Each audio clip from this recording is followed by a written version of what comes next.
de penser et agir qui l'honorent. Il est venu nous changer. Appel à la repentance et à la foi en Christ. Le Christ est venu former un peuple composé de personnes transformées pour lui-même pour le servir, le glorifier, refléter son caractère, lui obéir, montrer au monde entier sa grandeur, sa majesté, sa perfection. Pas étonnant que Paul dise à Tite que cela devrait être le thème de son ministère. La grâce est apparue pour nous changer. Le changement est possible car le roi est arrivé. Il y a de l'espoir. En ces jours où l'impact du film est discuté, que Dieu touche nos cœurs pour permettre à Dieu de nous purifier chaque jour jusqu'à ce qu'il vienne pour nous. N'attendez pas qu'il soit trop tard. Devenez membre de la chaîne Today et bénéficiez de réconfort et de soutien dans les moments difficiles. Cliquez sur le lien dans la description de la vidéo. Mardi 9 avril 2024 page 5 Simon Pierre. Un leader improbable, compassion pour les brisés. Partie résumée. De plus, aujourd'hui nous allons regarder le livre des Actes 3, et nous allons découvrir une rencontre que Pierre et Jean ont eue avec un mendiant.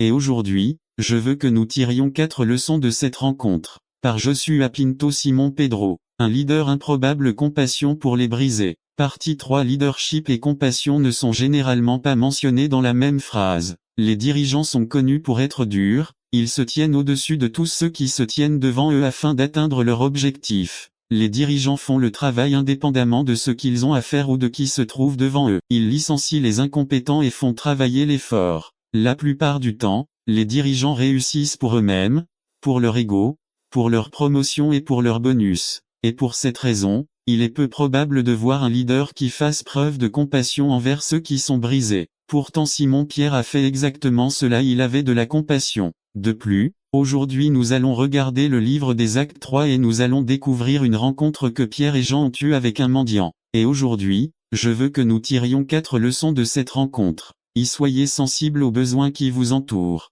Actes 3 1 à 5 1 Pierre et Jean montèrent ensemble au temple à la 9e heure, l'heure de la prière 2 et on amena un boiteux de naissance, qu'on plaçait chaque jour à la porte du temple appelé la Belle, pour demander l'aumône à ceux qui entraient dans le temple 3. Lorsqu'il vit Pierre et Jean sur le point d'entrer dans le temple, il les supplia de lui faire l'aumône. 4 Pierre, avec Jean, fixant ses yeux sur lui, lui dit, « Regarde-nous. 5 Alors il était attentif à eux, espérant recevoir quelque chose d'eux. RVR 1960 à Pierre et Jean ne voyaient pas le mendiant paralysé comme une interruption, ils préféraient le voir comme un rendez-vous divin, comme Jésus l'aurait vu. Sans les interruptions, il n'aurait pas eu de ministère, le miracle ne se serait pas produit et rien ne serait arrivé. Il n'est pas nécessaire d'être un leader pour négliger les besoins des autres. Certains ignorent les autres simplement par paresse ou par envie. Jacques 2 14 à 17